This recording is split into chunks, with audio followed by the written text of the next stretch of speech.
Judy was boring. Hello. Then Judy discovered ChumbaCasino.com. It's my little escape. Now Judy's the life of the party. Oh, baby, mama's bringing home the bacon. Whoa, take it easy, Judy. The Chumba life is for everybody. So go to ChumbaCasino.com and play over 100 casino-style games. Join today and play for free for your chance to redeem some serious prizes. ChumbaCasino.com. No purchase necessary. Void where prohibited by law. 18 plus terms and conditions apply. See website for details. David's Bridal, where brides and bridesmaids get fabulously dressed. We let our friends pick out what we wear, show off our dance moves, obsess over every little detail, hold your hand through it all, smile bravely when it's time to let go, make your dreams come true. The things we do for love, only at David's Bridal.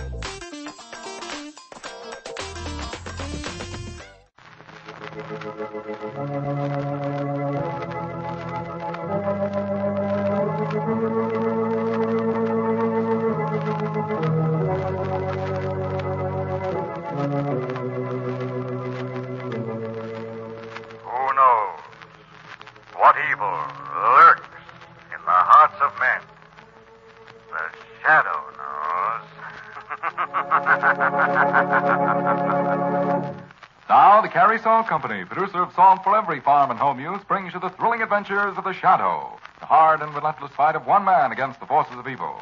These dramatizations are designed to demonstrate forcibly to old and young alike that crime does not pay. In just a minute, today's exciting adventure will begin. But first, if you're a farmer, here's an important message for you. You have mighty few shopping days to get your free copy of the new 1947 Carrie Farm record book before the new year starts. Be sure you get your copy tomorrow, because you'll want to start using it on New Year's Day. The new 1947 Carrie Farm record book has everything you need to maintain a complete check on farm income. Think what that can mean to you. It'll help you know which crops are paying better, which crops to plant next year. No wonder it's been called the most useful book a farmer can own. And it's free. Yes, sir. Just ask your Carrie Salt dealer for your free copy. If his supply is exhausted, then send 10 cents one time to cover mailing costs to Carrie's, Careys, Carrie Salt in care of this station. Be sure to get your 1947 Carrie Farm record book right away. The Shadow, who aids the forces of law and order, is in reality Lamont Cranston, wealthy young man about town. Years ago in the Orient, Cranston learned a strange and mysterious secret. The hypnotic power to cloud men's minds so they cannot see him. Cranston's friend and companion, the lovely Margot Lane, is the only person who knows to whom the voice of the invisible shadow belongs. Today's drama, The Fine Art of Murder.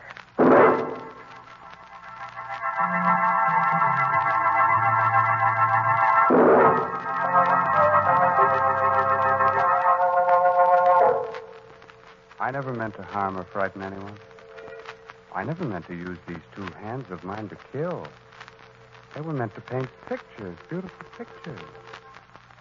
My studio and home is a house along the southern shore in the lovely Sea Island country. I live alone there the year round and paint. But one day, I walked down to the wharf. I planned to do a seascape. I found myself alone, except for a young girl I saw kneeling on the end of the dock. She seemed to be trying to fish something out of the water. And then I saw her fumble and fall into the sea. I ran quickly to the edge of the dock. She was struggling in the water below me. I could have saved her, but something stopped me. It was the sight of her face sinking for the last time beneath the blue-green water. It was a thing of beauty now. Her dead face sinking slowly to the bottom of the sea. I killed her, I guess. I could have saved her so easily. In my studio that night, I tried to recapture the beauty of that face under the sea. I couldn't remember it. The accident had happened too quickly. And then I realized I could never rest until I found the perfect model. And I would paint her lovely dead face looking up at me from under the sea.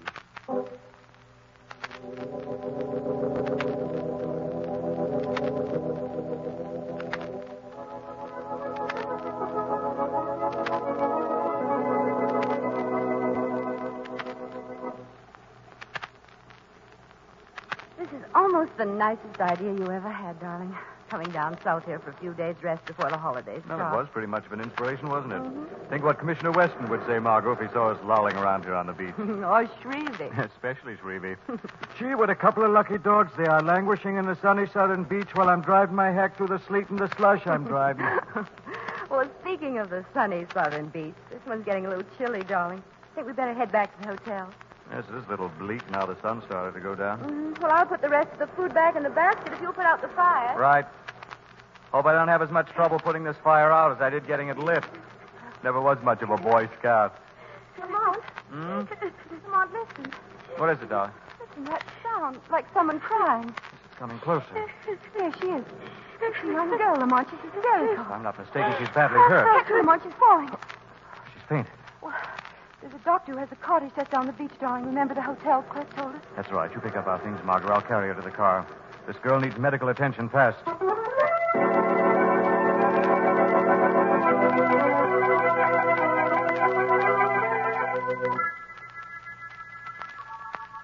A few days after I watched the first girl drown, I was on the beach painting at sundown when I saw her walking along the sand toward me.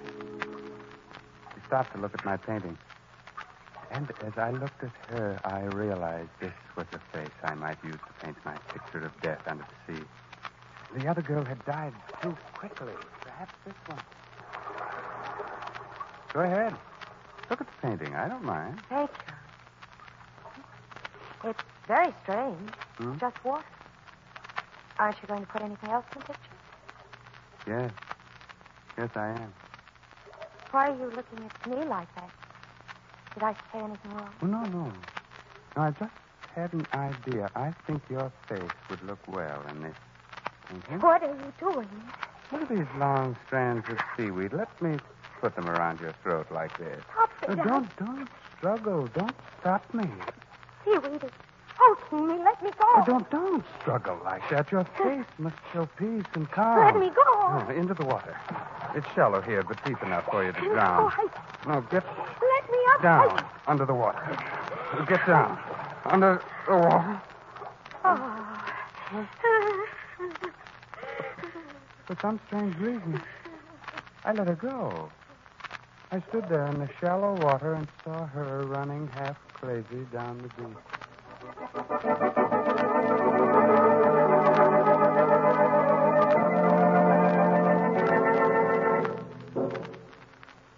How is she now, Dr. James? I can't tell yet, Mr. Cranston, but you're quite right. Somebody or something has tried to drown her. The attack has frightened her almost out of her mind. Doctor, did you notice that she was clutching a blade or something in her hand? Yes, I have it here. A palette knife, the type artists use. And I noticed something else. The dress was smeared with a sort of a blue-green paint. Have you any idea who she is, Dr. James? I haven't been able to get her to talk, but I know that she's Clara Mason. She and her aunt have taken a cottage down the beach. Her aunt should be notified. Well, Doctor, will it be all right if Miss Lane and I break the news to Kara's aunt? Well, I'd be most grateful, Mr. Cranston. Their cottage is number 20, just a short walk down the shore road.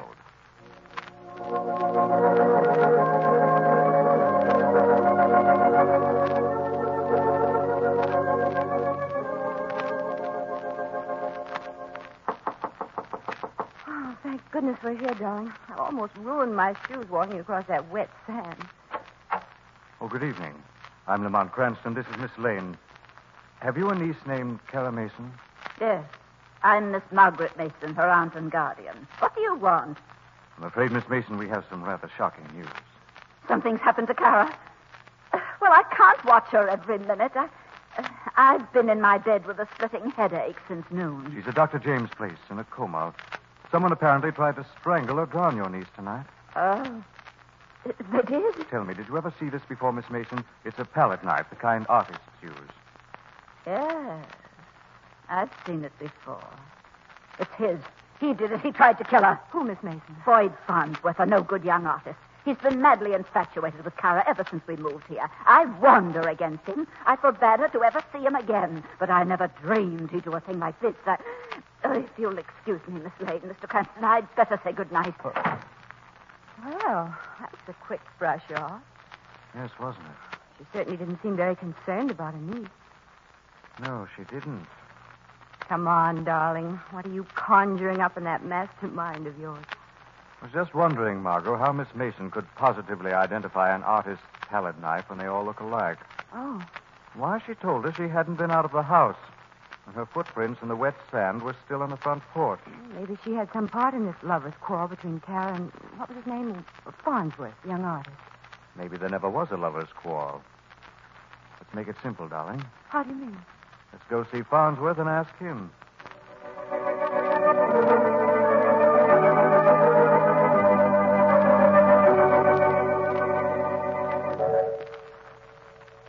I got back to my studio as soon as I could after I let the girl go. I wanted to get started painting before the inspiration left me.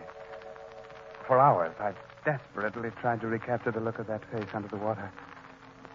And then I realized why I'd let her go. She wasn't the perfect model. I still hadn't found a face beautiful enough to be worthy of my portrait of death under the sea.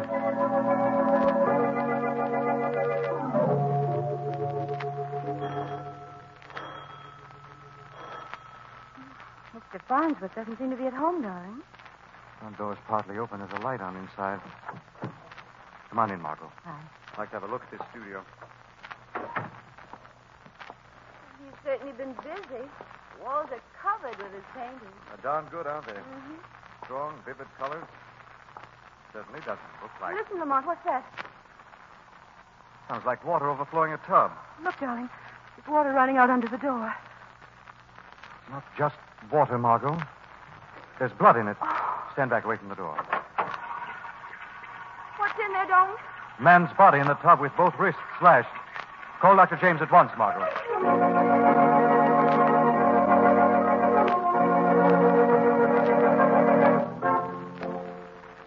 You did a fine job, Mr. Cranston. You and Miss Lane probably saved this young man's life, applying those tourniquets until I got here. Kara's aunt told us he'd been running after her niece. I wonder... You think he was the one who tried to kill Kara? Perhaps.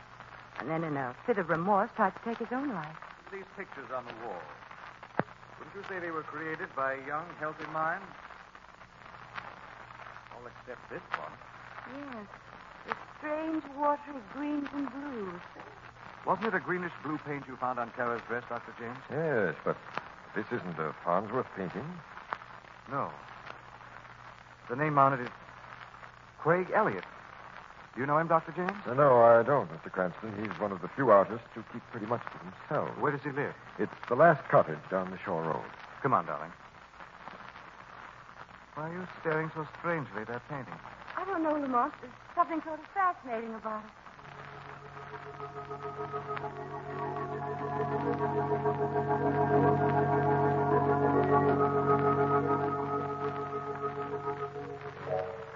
So that's what brought them to my place. That painting that I left at Farnsworth. That's what set this Lamont Cranston on my trail. I heard them talking about it as they came up the steps of my front porch. I dropped off to sleep on my couch, exhausted from trying to paint that girl's face in my underwater scene.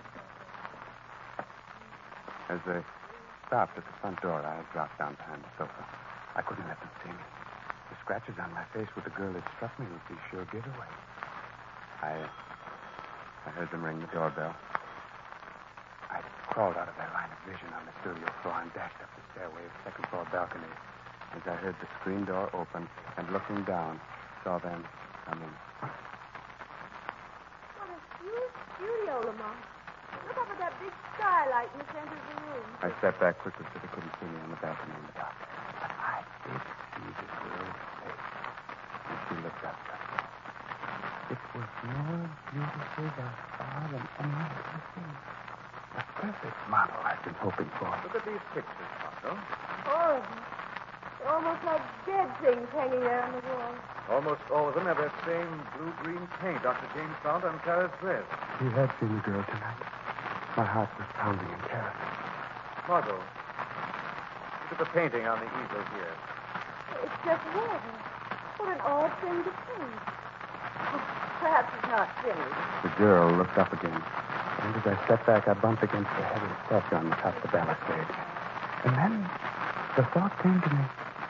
It might have fallen on me. Darling, that half-drowned girl, I know it sounds crazy. But do you suppose somehow her portrait was meant for this painting here? She's guessing my secret. She's coming too close to the truth. I picked up the heavy step and waited. Waited for his next move. Wonder where Elliot is. So do I. I think I'll have a look around. I moved to the edge of the balcony slowly. The statue raised high above my head. She stopped. She turned to speak to the girl.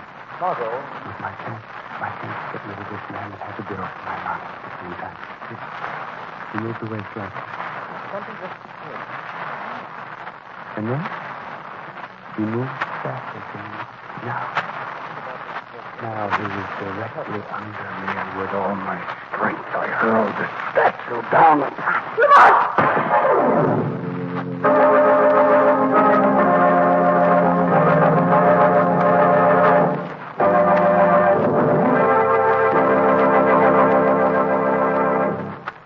We'll return to the shadow in just a minute. But now, listen, it's winner's time again. Here are the two winners of the Carrie Salt contest for the week ending December 7th. Each of these listeners wins a gorgeous $100 17-jewel Harman Gold wristwatch, just for writing an interesting letter about Carrie Salt. The ladies' watch goes to Mrs. Byron L. Taylor of Clinton, Missouri. Mrs. Taylor tells how she makes her own cough syrup. She uses a mixture of 1 teaspoon of Carrie salt, 1/4 teaspoon of baking soda, and 4 tablespoons of honey or syrup. Try it, she suggests, for a sore throat or a cough. The winner of the man's watch is Mr. J.M. Ripley of Joplin, Missouri, who writes that he's discovered how to destroy those pesky roundworm eggs, which are constantly plaguing poultry growers. He believes in spraying all perches and droppings with a strong brine of Carrie salt. It's as easy as that, declares Mr. Ripley. Congratulations to both of the winners. And folks, if you'd like to win one of these beautiful gold watches, listen for the easy rules later in this program. Meanwhile, remember, there's a fine Carrie salt for every farm and home use. For better flavored foods, it's deep penetrating Carrie's table salt. For home cured hams and bacon, Carrie's meat curing salt. For livestock, Carrie's mineral supplement salt. These are just 3 of the many famous Carrie salt products. Always look for the white bag, box, or carton with a bright red band. And now, back to the shadow.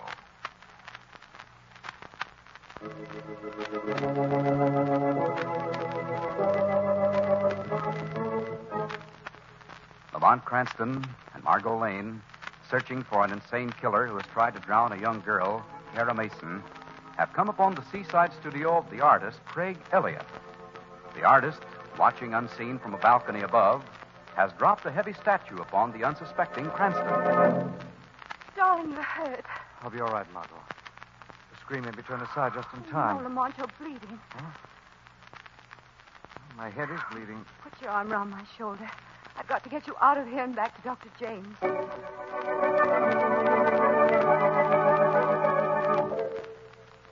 When I saw them go out of my cottage, I ran downstairs. At a safe distance, I followed them. I mustn't let Margot Lane out of my sight now until somehow I could get her back. Her perfect face must go in my picture. I followed them to the cottage occupied by Dr. James and saw them go inside. I hid and waited. Waited for my chance to get her alone. Does your head feel better now, Mr. Cranston? I'm all right, Dr. James. It was only a scratch. A scratch? Now, why do you think I brought you here? You nearly passed out. Now, how did it happen? Was it an accident? I can't be sure. But I think we may be pretty close to finding the man who attacked Kara Mason. Perhaps the answer to why Farnsworth tried to commit suicide. Dr. James, may I see Kara for a moment right now? Well, she's still not quite herself, Mr. Cranston. In her present state of shock, I don't think you'll get much sense out of her. Sudden reaction might bring her out of this coma, mightn't it, Doctor? What sort of a reaction? Bringing back to her the name of the man I think almost killed her? It might work. Well, come on. She's in here. Kara, can you hear me? Kara, listen. Listen to this name. Craig Elliott. Craig? Craig Elliott. Craig Elliott? Do you know that name? Oh, I don't know. You can hear me, Kara. You do know someone is talking to you. You're afraid of something or somebody, Kara. Who is it? What is it? Afraid of her. Afraid of her? Speak. Who, Kara? Your aunt? Yes, Aunt. Mr. Cranston, please. No more tonight. Very well. Thank you, Doctor. I think I found out enough.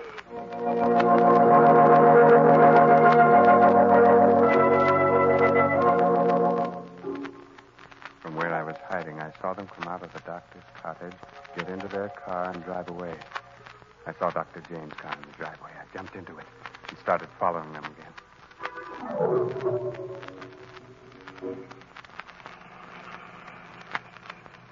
But I don't understand, Lamont. Didn't Kara recognize the name Craig Elliott? Apparently, she'd never heard it before in her life. That's strange. But why are we going over to the aunt's house again? Kara's terrified of that woman. She says her aunt beat her. Beat that poor, frail little thing? But why? I don't know yet, Margot, but we'll soon find out, I hope.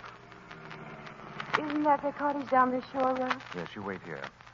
I don't want her to hear the car stopping. I want to surprise Miss Margaret Mason when the shadow pays a call.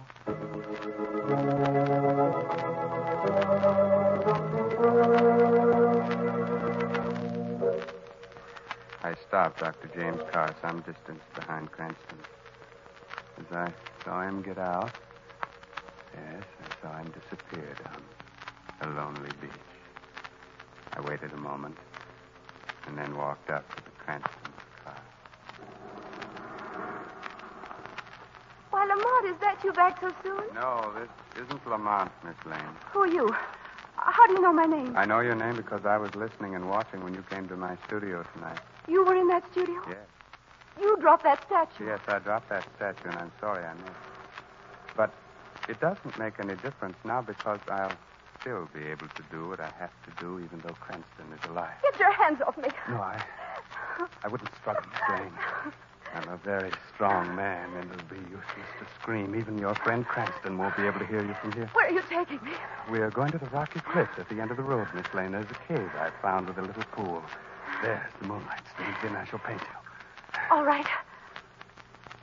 I'll come with you. Huh? I'd like you to paint my portrait, Mr. Elliott. I knew you'd be sensible.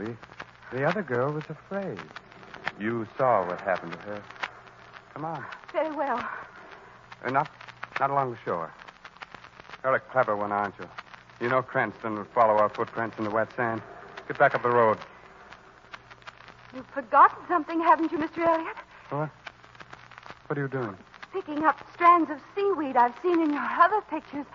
You need seaweed for the portrait, don't you?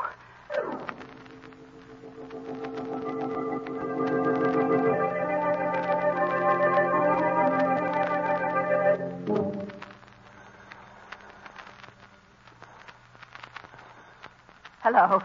Hello. Oh, this is Miss Margaret Mason, operator. Will you try again to get me a taxi? I've got to get out of here tonight. Hang up that receiver, Miss Margaret Mason. You're not going anywhere. What's that, operator? What did you say? Hang up that telephone receiver, Miss Mason. Oh, I did hear a voice. My nerves are playing tricks. This is no trick, Miss Mason. This is the shadow. The shadow? I can't see anyone. Shadow is invisible, Miss Mason. He sees deep into your mind and heart. I've done nothing wrong. You tried to kill your niece, Kara. No. You struck her and beat her. I had to at times. She wouldn't do what I told her to do. What was it you were so anxious to have her do, Miss Mason? Well, what was it? I wanted her to break off with that young artist, Farnsworth. They were talking of getting married, and I'm sure he just wanted to marry her for her money, and then I... Her money? So that's it, Miss Mason. You didn't want her to get married so that you, as her guardian, would have control of her money. Yes. Yes, that's it. You wanted to get rid of Farnsworth, so you tried to make people believe that it was he who attacked your niece. Oh, that's not true. You tried to incriminate him when Cranston and the Lane girl questioned you today, didn't you? How did you know that? And something else, Miss Mason. You did go out on the beach. Your wet footprints were still on the steps. Yes, I did. Then you know who attacked your niece. Yes, but I... You saw, yet you didn't try to stop him. Who was it, Miss Mason? Who was it? I don't know. But it wasn't Farnsworth. It was an older man. A large man, powerful. I never saw him before in my life. Shadow will find out who this madman is, Miss Mason. And if you've lied again, you too will pay for your wickedness.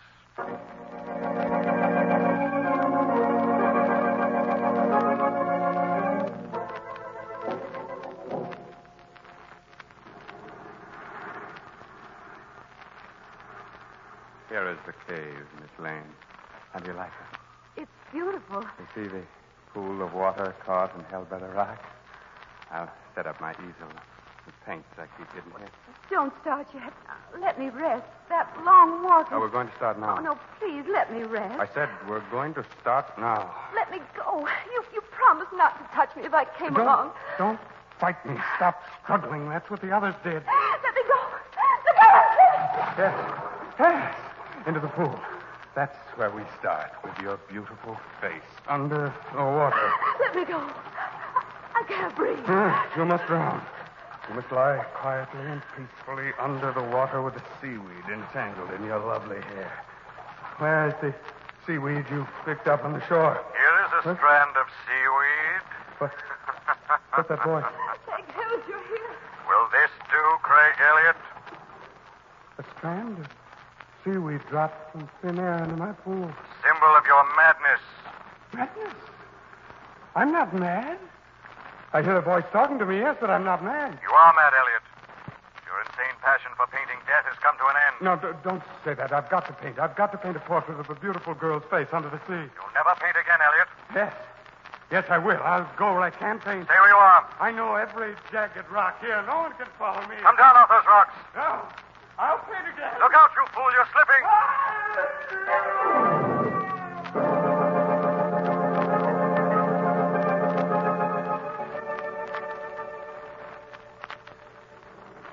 You all right now, aren't you, Margot? Yes, Lamont. But it has been a horrible experience. You're a brave girl, darling, to play along with Elliot the way you did. Very clever to think of dropping those pieces of seaweed along the road to the cave. I suppose Elliot deserved it, but what a horrible way to die.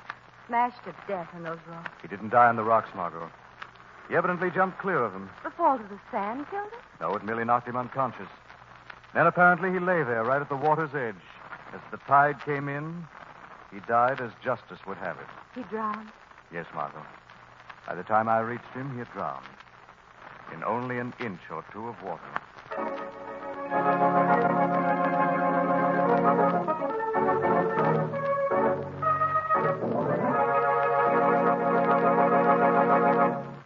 Friends, here's how you may win one of the two gorgeous $100 17-jewel Harmon Gold wristwatches which Carrie Salt Company is giving away. Yes, Carrie is giving away two $100 Harmon watches, one man's watch and one lady's watch every week. Listen to these easy contest rules. First, write 100 words or less describing some new or unusual way of using any Carrie Salt product. Second, print your name and address on your entry. Third, mail to Carrie, C-A-R-E-Y-S, Carrie Salt in care of this station. That's all, nothing to buy, no box tops to send in. You can write about deep penetrating Carrie's round package table salt, or Carrie's meat curing salt, or any Carrie Salt product. Letters postmarked before midnight Friday will be judged in this week's contest. Winners announced 3 weeks from today. The judges' decisions are final. All letters become Carrie's property. In case of ties, duplicate prizes will be awarded. If more than one listener writes in to suggest a certain use for Carrie Salt, the winner will be the one who writes the most interesting letter describing that new or unusual use. Send your letter to Carrie Salt in care of this station. Better jot that address down now. It's Carrie Salt in care of this station. Mail your letter today.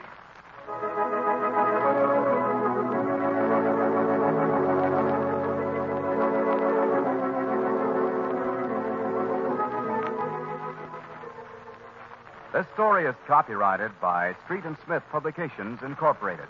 The characters, names, places, and plot are fictitious. Any similarity to persons living or dead is purely coincidental. Again next week, the shadow will demonstrate that The weed of crime bears bitter fruit. Crime does not pay. The shadow knows.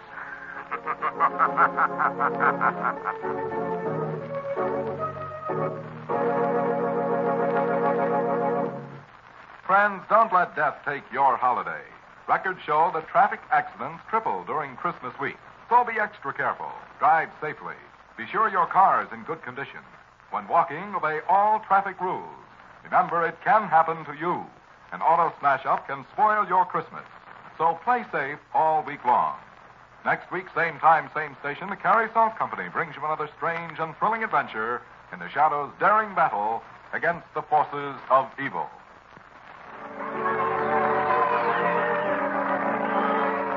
This is the Mutual Broadcasting System.